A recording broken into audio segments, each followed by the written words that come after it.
Para los protestantes es solo la escritura, pero la pregunta del millón en este video es, ¿en qué momento a los protestantes Dios les dio la Biblia? ¿Será que es como muchos protestantes piensan que se abrió el cielo y Dios les dijo, tengan la Biblia? No es así, pero si es así, que digan a quién se la dio y en qué año. Porque, queridos hermanos, cuando Cristo subió a los cielos, nunca dejó el canon del Nuevo Testamento, sino más bien lo que dejó fue una iglesia en la cual en los primeros siglos no estaban los 27 libros del Nuevo Testamento.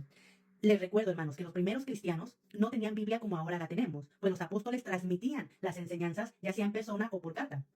No voy a usar tiempo para responder a esta pregunta. Aquí en mi perfil ya hemos subido varios videos dando respuesta a esa gastada pregunta. Aquí están disponibles en mi muro para quien quiera buscarlos. Ahí presentamos una respuesta basada en la escritura acerca de este asunto. Vamos a ver lo que sigue. Y otra pregunta, ¿cómo saben los protestantes que San Mateo lo escribió el mismo San Mateo? Puesto que esto no lo dice la Biblia, no está en la Escritura. ¿Cómo saben ellos? Nosotros lo sabemos por la tradición de la Iglesia. Esto solamente se sabe por la tradición de la Iglesia Católica, por los testimonios antiguos, como Papias, que fue padre apostólico, considerado oyente del apóstol San Juan y compañero de Policarpio. Él afirmó en el año 110 que Mateo recopiló los dichos de Jesús en hebreo, arameo, y después más tarde tenemos a Ireneo, en el año 180, que también repitió esta atribución, estableciendo la creencia en la iglesia primitiva. Nosotros tenemos pruebas, pero a ellos, ¿quién les dijo que San Mateo de verdad escribió el Evangelio de San Mateo?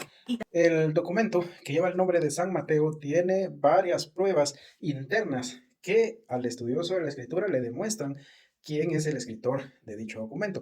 Por ejemplo, cuando Mateo da su propia lista de los 12 apóstoles, él se llama a sí mismo publicano. Eso lo podemos ver en el capítulo 10 y versículo 3.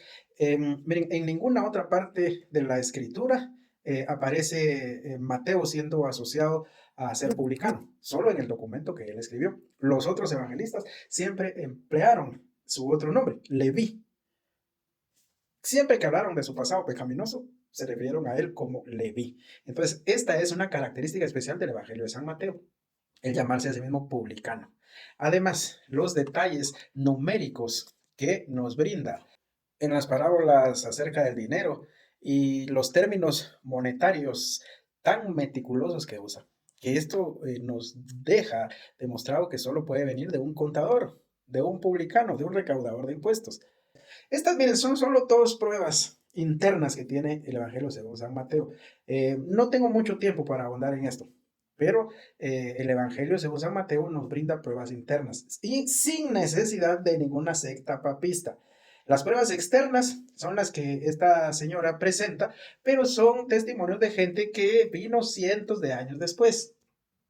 Entonces, históricamente, pues son válidos, pero la misma escritura nos brinda datos específicos acerca de quién es el escritor del Evangelio que lleva el nombre de San Mateo.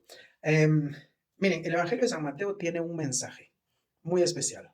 Y no importa si este Evangelio se llamara Pepito, se llamara sin nombre, lo que usted quiera, porque lo que importa es el mensaje. Mire la epístola a los Hebreos. Esa epístola no se sabe quién la escribió, sin embargo es palabra de Dios. Y ella dice de la escritura ser más cortante, más penetrante que espada de dos filos. Entonces el nombre es pues irrelevante. Lo que nos interesa es el mensaje. Sigamos viendo qué dice la Y hay que señora. recordar también, queridos hermanos, que en el año 383 la primera traducción de la Biblia al latín fue hecha por San Jerónimo y se llamó la Vulgata, con sus 46 libros del Antiguo Testamento y 27 del Nuevo Testamento. Así que, queridos hermanos, ¿será que es como dicen los protestantes, que la Biblia cayó del cielo?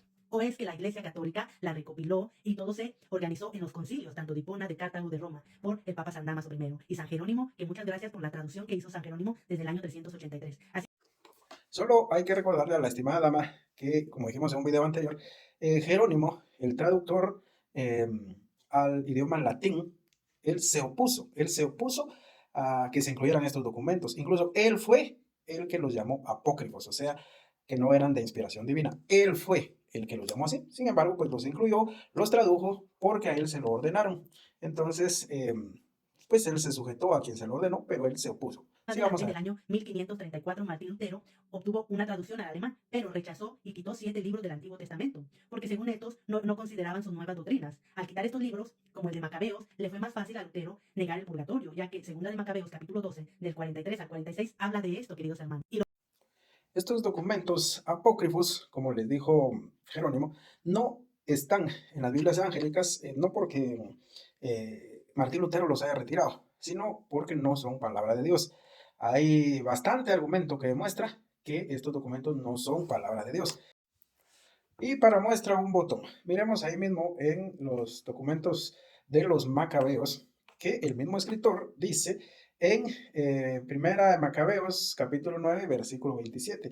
Él ahí está aceptando que cuando estos documentos fueron escritos fue el tiempo en el que Dios dejó de comunicarse, el tiempo en el que los teólogos lo llaman el silencio de Dios.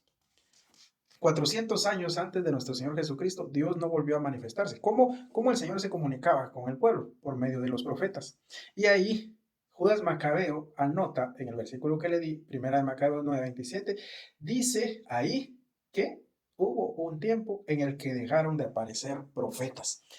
Ahí él está diciendo que Dios ya no se comunicó con ellos, ya no habían profetas.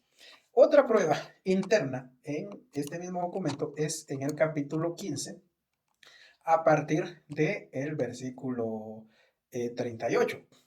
Vamos a ver lo que dice Segunda de Macabeos, capítulo 15, a partir del versículo 38. Pongan mucha atención a lo que este autor escribió. Dice así, ya para terminar el documento, dice, le voy a leer desde el 37. Dice, así pasaron los acontecimientos relacionados con Nicanor, como desde aquella época la ciudad quedó en poder de los hebreos. Y yo también terminaré aquí mismo mi relato. Si ha quedado bello y logrado en su composición, eso es lo que yo pretendía. Si imperfecto y mediocre, he hecho cuanto me era posible. Acabo de leer de la versión católica de Jerusalén. Miremos cómo dice el versículo 38 en la versión latinoamericana, católica también. Dice, si la narración ha sido buena y bien dispuesta, esto es lo que he deseado.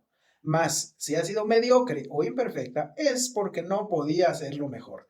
Pues sabemos que el placer de los lectores depende del arte con que se dispone el relato y se cuentan los hechos. ¿Qué está diciendo aquí el escritor?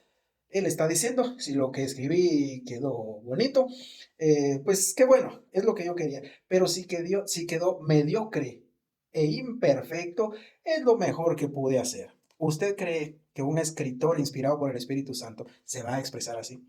Si quedó bueno, pues qué bueno. Si quedó mediocre, si quedó imperfecto, es lo mejor que pude hacer. ¿Cree usted el apóstol Pablo, el profeta Jeremías, expresándose de esa manera, de la palabra inspirada por el Espíritu Santo? Más Por chistoso favor. de todo esto que para Lutero, Macabeo no pertenece a la Biblia, pero sin embargo en Hebreos, que está en el Nuevo Testamento, Hebreos 11:35, hace referencia a la segunda carta de Macabeos. Así que, queridos hermanos, ya sabes, la Biblia completa viene de la iglesia católica, la iglesia primitiva. Bendiciones en Cristo Jesús. El apóstol Pablo también citó, por ejemplo, a Epiménides, que era un poeta cretense, Hechos 17:28. Tito 1:12 y Primera de Corintios 15:33. El hecho de que Pablo haya citado a estas fuentes paganas no convierte a estas fuentes paganas en palabra de Dios. Lo mismo sucede con el escritor de la epístola a los hebreos. El hecho de que haya citado el documento de los macabeos no convierte ese documento en palabra de Dios.